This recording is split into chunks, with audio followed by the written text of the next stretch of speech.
I love how I said though, this video could be like 25, 30 minutes. No, it's not. I lied. I tried to keep this on that. My camera, can you stop going that out of focus every time I move, please? This is going to be mostly unedited. I'm just being honest with y'all. You know what I'm saying? A little stuff here and there, but it is mostly going to be unedited. I'm just throwing this up. This is just me dumping out my thoughts of this year and this music year. And really into one video just because I haven't given you guys a video in so long. So yeah, welcome inside my head. Pause.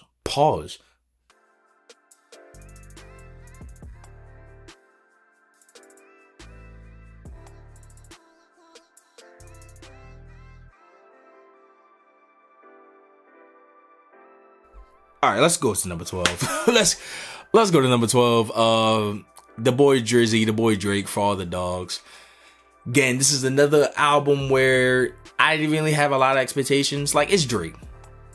So he's not gonna, like, at this point, it's come to the point where it's just like, y'all gotta stop expecting Drake to give y'all a cohesive project when he has nothing cohesive to talk about. What the fuck does Drake have cohesive to talk about in 2023? He's a bajillionaire. It's like that Sean C clip, bro. It's like, who the fuck is Jason? Who the fuck is Jason? Like, he subliminally jabs that athlete nigga is dating OnlyFans models. A world that I'm not in. The world that regular niggas are not in, bro. Flying out to Cabo and shit. Like, we not in that world, but they in it. He playing a different game that niggas like me don't understand.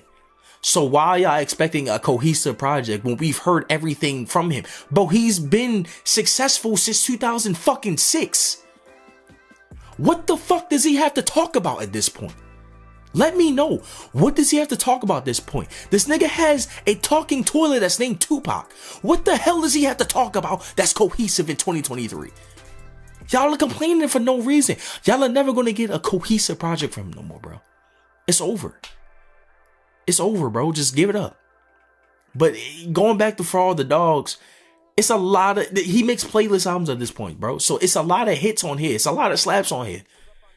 But it's not top 10 worthy. It's not top 10 worthy. I think he's quantity over quality at this point, and he's kind of playing the producer / French Montana role where he's kind of letting the feature outshine him on purpose. Like J. Cole bodied that nigga. Dreamville stand up, nigga. We got the number one. I love you, Yeet. I don't really get no fucks. One of my favorite songs of the year too, even though it's really Yeet's song, and it started out as Yeet's song. Shout out Benny X again. But I wasn't going to stand for that being number one over First Person Shooter. Not with J. Cole not having his only, no. He never got number one, which is outrageous to me. J. Cole has not gotten a lot of things. But that's my GOAT. That's my GOAT. Y'all can't see it. Hold on. I'm going to zoom in on the camera so y'all can see it. That's my GOAT. That's 2014 Forest Hills Drive. That's my GOAT. You feel me? That guy right there. Yeah, bro. I couldn't allow that nigga Yeet to just have that number one over J. Cole. That wasn't going to happen. So first person shooter, the song with SZA, Sexy Red and Dre, you feel me? I don't get no fucks. He got a lot of slaps on there, bro. Amen, Tizo touchdown, bro. Like, he got joints on there, Virginia Beach, 8 p.m. in Charlotte. Like, bro, he giving y'all the Drake specials. He gonna continue to give you the Drake specials. He gonna continue to cook up and give you the good shit, bro. It's not like this is a bad project by any means. It's still a good project. It's not top 10 worthy. It's not 20 worthy. It's Dak Prescott. It's top 12. It's Brock Purdy. It's top 12. It gets the job done. It ain't game changing. It ain't game changing, but it's game managing. It's still gonna bring in the cash flow. Still gonna give him the money. Still gonna give you a spanky. You know what I'm saying? You're going to have one game. You'll have a couple games where it's like, oh my goodness. Then you're going to have you know what I'm saying? Middle of the pack games. You feel me? For All the Dogs is a game manager and a game changer, bro. We are out of the era of Drake being a game changer. After that Jersey club debacle shit that he tried to do, bro, the Baltimore club debacle shit, we out of the game changer phase for him. We out of it. Unfortunately, We out of it. God, my camera is just focusing and unfocusing, but I'm just gonna continue to push through this. I'm sorry. I'm not editing none of this shit out. I'm not editing none of this shit out. Y'all gonna see it. Y'all gonna see it. I'm sorry. I know. I'm a bad YouTuber. I'm a bad YouTuber. I don't care. Y'all gonna see it. But yeah, man. For all the dogs, number 12, man. It deserves a spot at number 12. It's, again, not top 10 worthy. But I think the after 12, 11 through 1 is really the top 10 and a half. Like that's really the top 10 right here. So we're gonna get to number 11 right here, because the cutoff, the cutoff now is like, this is exceptional work right here. This is A minus, A plus work right here. Like, this is really, really good. Not to say that Pink Panthers is an A. I think it's an A album too, but I digress on that. I think I got that too low, but I digress on that. We got Mr. Griselda Boy, Mr. Boom Boom Boom Boom Boom. Got Griselda in the building, Buffalo, New York in the building, you feel me? We got West Side Gun. West Side Gun, and then you pray. West Side Gun, one of them niggas where I just feel hard rapping along to his shit. Pause. Oh my God, pause. But like, you know what I'm saying? Like, I feel like I'm Franklin, bro. I feel like I'm Lucius Lyon, bro. Like, I feel like I'm Omar, bro. Like, I feel like I'm the best nigga on the block to ever do this shit whenever I just listen to him.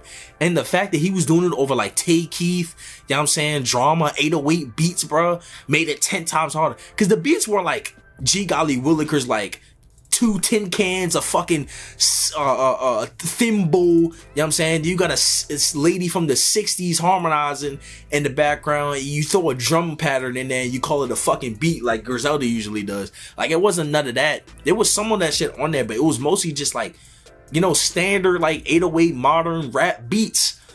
And I thought that was great. I thought it was refreshing to hear him in a modernized sound. You know what I'm saying? Like, we've gotten so accustomed to them doing, like, you know, the traditional hard nigga boom bap. You know what I'm saying? I'm gonna sample the craziest thing from the 60s and call that shit a beat. You know what I'm saying? And they gave us some real, like, it was a mixture of like hardcore hip hop fans could really appreciate this, and niggas who aren't necessarily like lyrical, spiritual, miracle niggas, but still like good production and like wordplay and flow can also get into this. It's like, you know what I'm saying? You bringing two worlds into one. It's what Jordan Lucas has failed to do. He just got this, but it's what Jordan Lucas has failed to do, where he tries to bring in the mainstream sound and the lyrical, spiritual, miracle sound, and it just hasn't translated to the mainstream. I think West Side Gun perfectly did it, and it became a good project. It turned out to be a good project. So shout out West Side Gun, man. Shout out Drama, DJ Swamp Izzo. He getting a lot of credit now because of Cardi. But yeah, man, that just felt like a real hip hop album that could be able to translate to the mainstream. It was phenomenal work. But the top 10 now really gets problematic because I got a lot of problematic niggas in my top 10, and you'll see why. But starting at number 10, I got Tory Lanez Alone at Prom Deluxe. Say something about it, nigga. I'm standing up 10 toes, nigga. I'm 10 toes with it, nigga. I'm 10 toes with it. Say something. Say something, nigga. Say something. Oh, alright, that's what I thought. That's what I thought, fuck, nigga. That's what I thought, nigga. Yeah, I'm saying on it. Tory Lanez Alone at Prom Deluxe, nigga. Alone at Prom better than The Weeknd's Dawn FM and Blinding Lights and all that other shit, nigga. Say something. Now what? And you wanna know why? Because it got that mumbo jumbo, nigga. It got that black sauce. You know what it is? The Weeknd was doing a lot of white 80s disco pop. You know, the Take On Me, you know, the Wham, you know what I'm saying, the Hall & Oates, all them niggas, right? Tory Lanez is doing Bobby Brown, he doing Michael Jackson, New Edition, Belle Biv DeVoe, like, that's what he doing. And so it just feels different. It sounds similar because it's still 80s, but it's the black and white side of the 80s. And he just did it, in my opinion, he just did it better because he did the black side. It's a lot Bobby Brown, you know what I'm saying, Quincy Jones, Michael Jackson-esque, like Poison Ivy is one of my favorite songs this year, Walona's Workshop, Alexis Love It,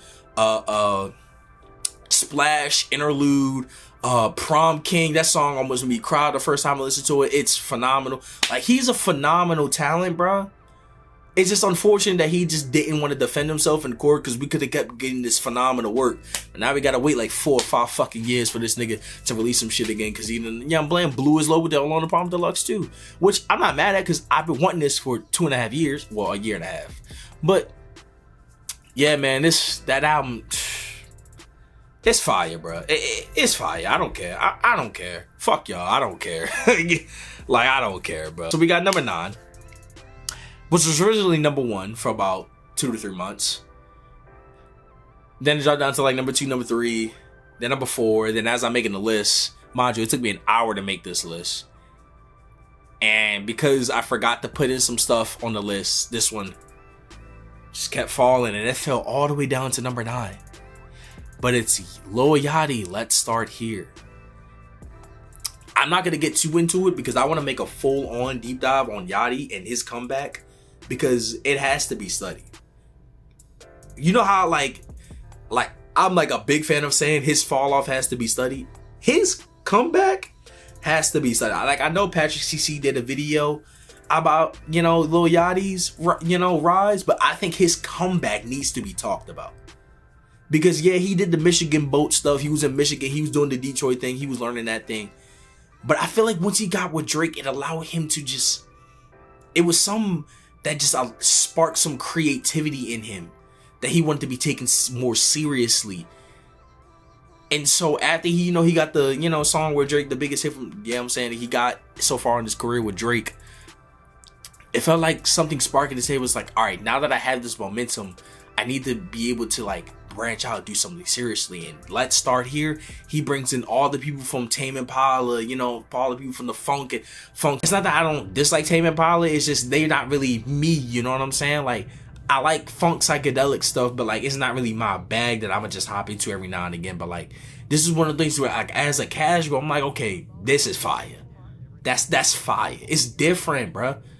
And it's like, there's some 70s black in there, where it's just like, even old folks can get into this, like, okay, man, like, it's like old, like, I wouldn't say like Stevie Wonder, but like whoever in the 70s that was doing that, bro, like he was doing that a little bit on that, bro. So yeah, man, it's a phenomenal project. Unfortunately, it just fell down so far on my list, but it's one of them. It's one of them. I can't deny it. It's one of them. It is. Nah, number 8. We got the original internet troll girl herself, Miss Doja Cat. This album is like if Kendrick Lamar and Nicki Minaj had like a biracial baby that only like consumed memes and watched Family Guy and like Machinima, Markiplier, and like Ray Williams Johnson like her whole life. Like this, she is the encapsulation of the internet and the like late 2000s and early 2010s, and that's who she's become at this point. And so she's an expert, so she's fooled all you niggas with that demon shit. But my thing is, right, I had low expectations for this album because number one, I think she's been giving me lackluster projects for the past 3 years, and she's admitted that they were lackluster because they were machine created. They weren't really her like trying to make them shits. It was just y'all bought in. I'm gonna just throw some shit out there and y'all gonna buy it, and niggas bought it. You feel me? She was rapping her fucking ass off on this one. Can't Wait is one of my favorite songs of the year. Balut, you feel me? Go Off. Of course, Agora Hills, that real 2004 MTV white girl, you know what I'm saying, poppy vibe. Like, I'm a big 2000s nigga. Like, I love the 2000s era so much, bruh.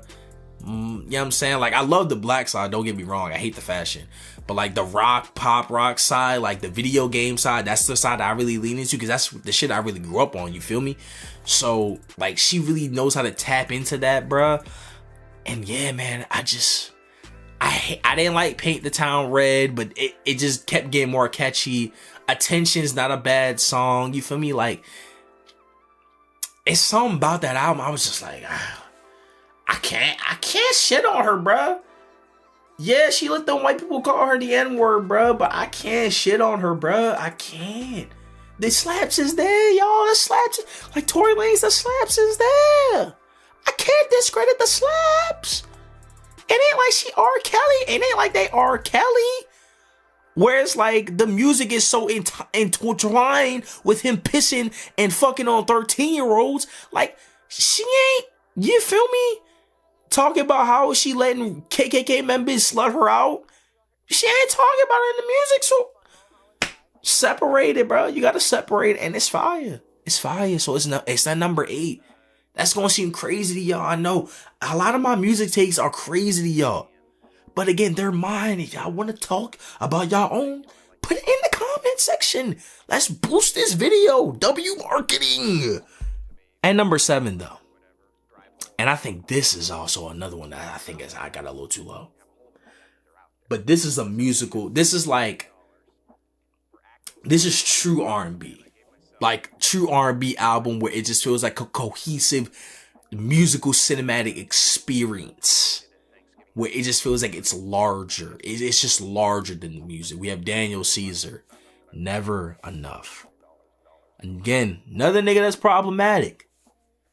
That nigga did not understand African Americans at all because he's a British nigga.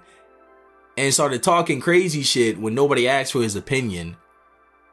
And then went with Nadeska Alexis, who's one of my inspo. Shout out to Deska. Apologized and then dropped heat and then disappeared. And we still talking about it. And y'all don't forgot that he said all that shit. See? You see what happens when the slaps is slapping? Y'all just forget that everything fucking happens. Y'all forget that all that shit happens. I don't, but y'all just forget that all that shit happens when the slap hard enough. Y'all just forget that all that shit happened. We got short-term memory loss when the shit sound good, bro. It is what it is, and this shit is amazing. I'm a late bloomer to Daniel Caesar. I ain't gonna lie. I was a late bloomer to Giveon. I'm a late bloomer to Daniel Caesar, bro. But this shit slaps. I don't know why I keep doing myself to these R&B niggas. Like, y'all be telling me that these R&B niggas is fire, and I'll be like, nah, I ain't listening. These R&B niggas be legitimately fire. This nigga is fire. That shit is fire, my nigga. It's fire from head to toe. One of the best. Like, it's one of those albums where I download the whole bitch. The whole shit is in my phone. The whole shit. Like, this shit might be too low, bro. Like, it's not, like, I think it's objectively top 3 that come out this year in terms of shit that I've heard. But it's fire. It's fire. It's not one of my favorites. Like, it's number 7. Like, it's really good music. Like, I ain't gonna lie, I ain't really explain my, like, you know, process and going about this. But it's my process, like the college football committee. It's like, it's whatever the fuck I feel like it. like if I like it a lot, then it's going real high. If I like it, but the quality of music, or the project, you feel me? Then it's gonna go low. But if I really, really, really like it, it's coming up here. And if the music is also really, really good, it has no choice but to go up there. Again, it's like, okay, I got Daniel Caesar at 7, but I got Pink Panthers at 19. It's like, but I can't deny this, bro. I can't deny it. I can't deny that, bro. I can't deny and not put it in the top 10. I just can't do that. That's ridiculous for me not to put it in the top 10. I just can't do it. But at number 6, and by number 6, I mean we have joint 5th. We have joint 5th because I talked myself out of putting this at number 6, and I just had to put it at joint 5th because there was no way in hell that I could not put this in the 5, and so these are a tie for me. So at joint 5th, I have A Gift and a Curse, Gunna, because he deserves to be top 5. Back at It, Bread and Butter, Back to the Moon, Rodeo, Cash Shit. Do I Need to Continue? He put out a phenomenal body of work. Ended all again, problematic niggas. Ended all that snitching shit, bro. Niggas don't give a fuck that he might or might not rat in my nigga. Did you hear what he said on Back at It again? Back at It? Did you hear what he was talking about on Back to the Moon, nigga? I don't give a fuck, my nigga. I ain't in YSL. I ain't in Atlanta, nigga. So what do I care, nigga? That music is fire. It's fire. It's fire. And y'all gotta deal with it. Y'all gotta deal with it. Y'all gotta deal with the fire. But enjoy 5th place with that, because I couldn't conceivably put one over the other at this point. I couldn't do it. I got the Pink Tape Lil Uzi. It's too many slaps on there. It's too many. It's too many that I could not leave it out the top 5. It was originally number 6, but I talked myself so out of it from leaving out the top 5. I couldn't do it. Flooded the Face, Suicide Doors, Patience. A is in my top 10 this year. Patience is in my top 20. I listen to Patience on repeat, bruh. Repeat. Don Toliver smoked this feature. Smoked this feature. Like I couldn't Nakamura, bro. Like X2. This shit cray. This shit cray. Like I couldn't do that to him. I couldn't do that to him, man. I couldn't leave him out the 5, bro. I had to put him in the 5. There's no way. That's Uzi, bro. Uzi's in my top 5 favorite artists of all time. It's no way I couldn't put him in the 5, bro. It's a really, really good project. Really, really, really good project, bro. I don't think it's like perfection at its finest. I think there are some cons to it. Like I think some of the songs are a little bit too long. I think some of the songs have not really aged the best. Like I think Werewolf was really good at the time, but has kind of fallen off. There's some anime-esque, rock-esque songs on there that, like, again, this is one of those projects where I felt like he was making what he wanted to make, and I'm all for that, but that shit was trash, my nigga, respectfully. Like, CS, I liked it at first because I liked CS as a song. Don't do that shit again. Don't touch that. Don't touch a rock slap like that again, my nigga. Don't do that, bro. Like, if you're gonna do a rock slap, do a Werewolf where you bring in the Horizon where they carry 90% of the song. Don't ever touch that shit again, my nigga. Like, you not Rico Nasty. You can't just really just hop into that bag, bro. Like, nah, that's not you, bro. Don't. I fuck with you, Uzi, a lot, bro, but don't do that again, bro. But again, he wants to do the mosh pit, the Rager, the rock, and the anime thing all in one, and that's fine. That's cool. And it all works to a certain degree. Just don't do that again. Please. Give me some more Glocks in my purses type shit on next album. You feel me? Like, give me some more of that swaggy Uzi, classic Uzi shit like Patience. You feel me? I take about 15 of those, my boy. I take about 15 Suicide Doors, Flooded the Faces. I take that. I take that, my boy. Just don't give me some of that garbage that you was giving me on there, bro. I can't take it. Pause. But at number 4, I have the most disrespected album of this entire year. And that is Since I Have a Lover by Baltimore's own Black. The most disrespected album this year. This album was on nobody's list all year. And I was looking. It was on nobody's list. And that pissed me off. Pissed me off. Playing House. Since I Have a Lover. One of Them. Cold Feet. Talk Back. And that ain't on nobody's list? It ain't on nobody's list? It's my favorite. Honestly, it's my favorite R&B album of the year. I don't even know if I consider it R&B. Because it like, I think album covers are so important when they have color tones on them. Like Daniel Caesar's Never Enough. That dark blue, black, you know what I'm saying, mistiness, it fits that aesthetic. The lavender, you know what I'm saying, the violet lavender that's on that album color fits that aesthetic. I can see the album when you put it perfectly encapsulates it. It was a perfect spring album when it came out. It came out in March, came out in the spring. It was a perfect spring album for me. It's such a nice, cool vibe album. And that shit made me cry. Playing House made me cry, bro. It's phenomenal, bro. It's phenomenal music, bro. He knows how to tap into that dark, eerie, like really sad nigga bag. And he know how to tap into that rap nigga, like, I'm gonna talk about shit bag, like, bitch, who you talking to bag. And he know how to tap into that singy songy bag too. Like, he just a multifaceted nigga, pause. Like, bro, like, he just him, bro. Like, that nigga just him, bro. And it pissed me off that he didn't get the credit that he deserved this year, bro. It pissed me off that he didn't get the credit that he deserves. So I'm gonna give him his flowers now. I didn't go to the tour. I wanted to go to the tour, but I didn't go to the tour. But, yo, Black, if you ever see this, my nigga, salute to fucking you, bro.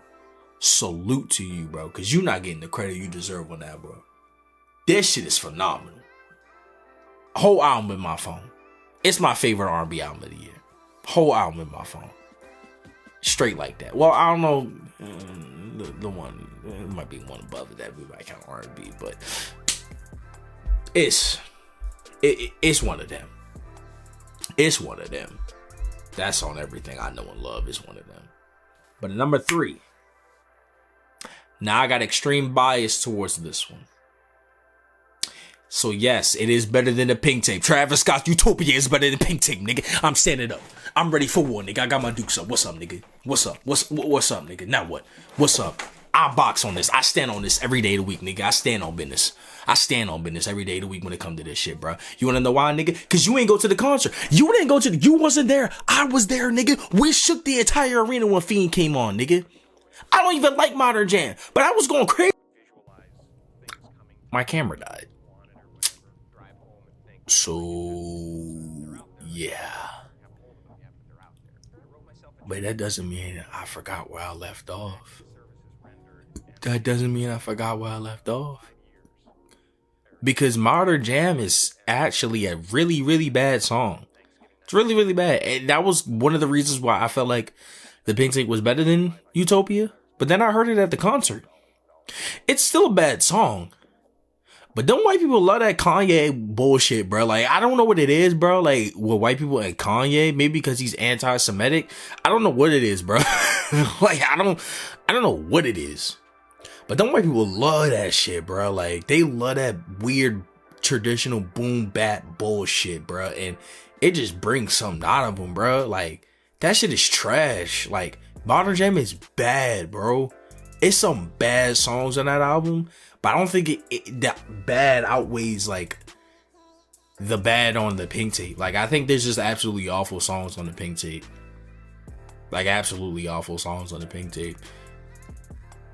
But I think there's more awful songs on the Pink Tape than on Utopia. And that's not to say that, like, these are both bad projects, but I need to hear that bad songs. Not every album hits.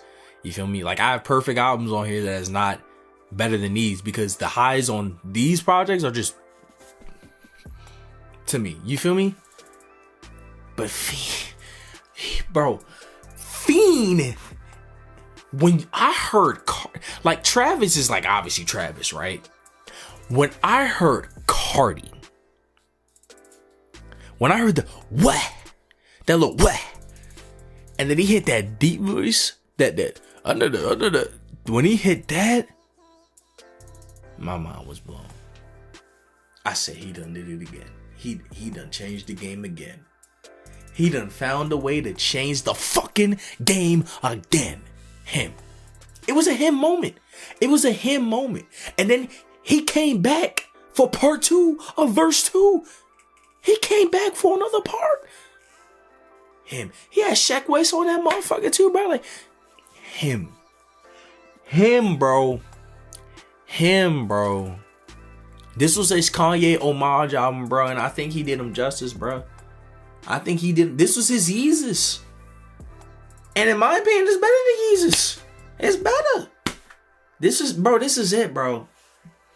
Again, I don't give a fuck that I'm extremely biased. Y'all can, like, eat it all up. I don't care. This is it, bro. This is the one. It's the one, bro. This is the one, bro. Like it or not, this is the one, bro. He's him for this. He's absolutely him for this, bro. Congratulations. Congratulations, Travis Scott. You absolutely deserve your spot on this list, my nigga. Because you balled out, bro. But again, problematic nigga. Y'all think he killed niggas. Now, y'all probably wondering, what Uzi do? He ain't do nothing. Well, excuse me. They didn't do nothing. But they them. So I guess that might be a problem to some of you niggas. You feel me? I be forgetting that Uzi changes his pronouns to they them. I ain't gonna lie. I think we all do at this point. I think most niggas refer to Uzi as either Uzi or he, him. You know what I'm saying? Like, niggas just forget the Leslie, they, them shit. Moving on to number 2. This is probably the most problematic nigga on the list. By far. And yeah, I know. Travis Scott killing niggas. By far the most diabolical nigga on this list. But goddamn it, that motherfucker knows how to make some goddamn music. Give it up for Diddy. Give it up for Sean. Give it up for Sean John. Give it up for Sean John Rockaway, man. Give it up to that nigga. Give it up to the Macy's King.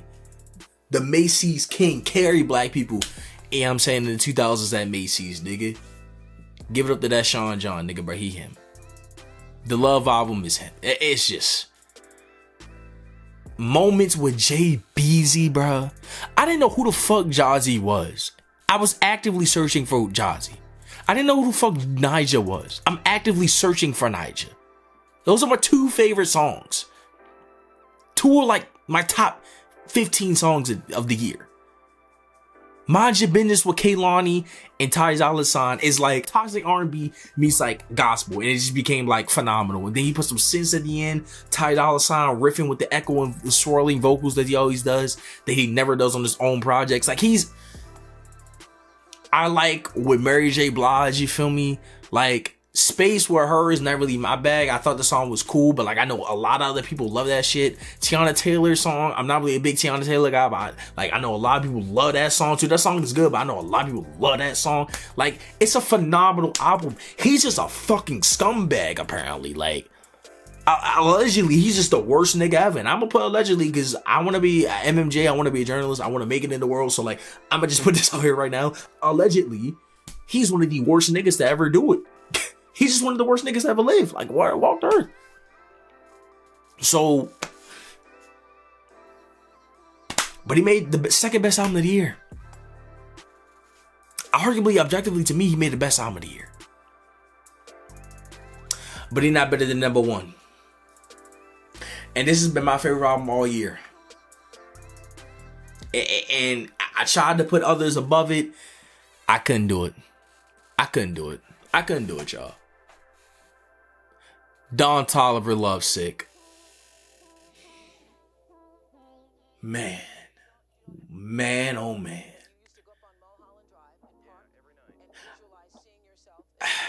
I just have no words. If you haven't listened, just listen. It's one of those albums where again, it's just the musical experience is bigger than the album. It's an actual production. It has music videos to go along with each song that makes it a story. The album is cohesive. Like Diddy's album is cohesive. It feels like a 90s 2000s R&B album where everything flows into each other. Interludes, you feel me? Songs that lead right into each other. That's 2 totally different vibes. Stay Long and It Belongs to You, 2 totally different vibes, you feel me? But it weeds right into each other. Lovesick, you feel me? Honeymoon, Cinderella, For Me, Bus Stop with Brent Faiyaz, Hips.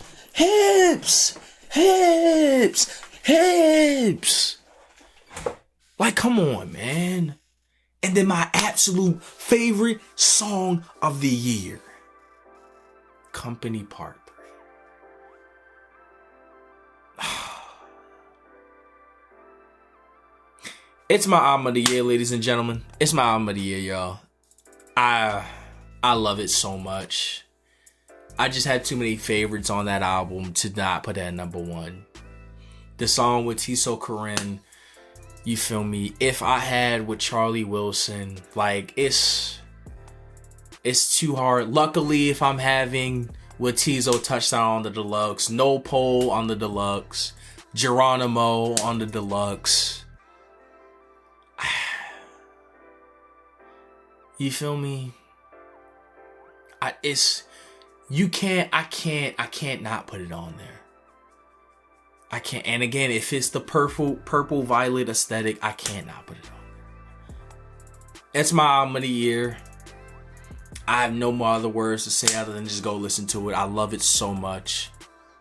I hope y'all enjoy this one. I know I got another video in the tug that's going to be released after this one. I still got to do some kinks with that one. I just haven't been motivated to redo the kinks on that one. But y'all going to see it in time. But yeah, man. 2023 is one of my best years of my life. I finally created this platform. Finally created this right here. And got this moving and shaking. Pause. Did a lot of stuff on my solo. Y'all can check that out on my IG at josh.xf. It's just some creative work that I'm doing, you know what I'm saying, to boost my career, boost my, you know what I'm saying, my status in this world, you know what I'm saying, because we competing now. We competing for sure. But again, I love y'all. I appreciate y'all for sticking out for this 45 to hour plus video, however the fuck this long is gonna be. But y'all, Shiro out.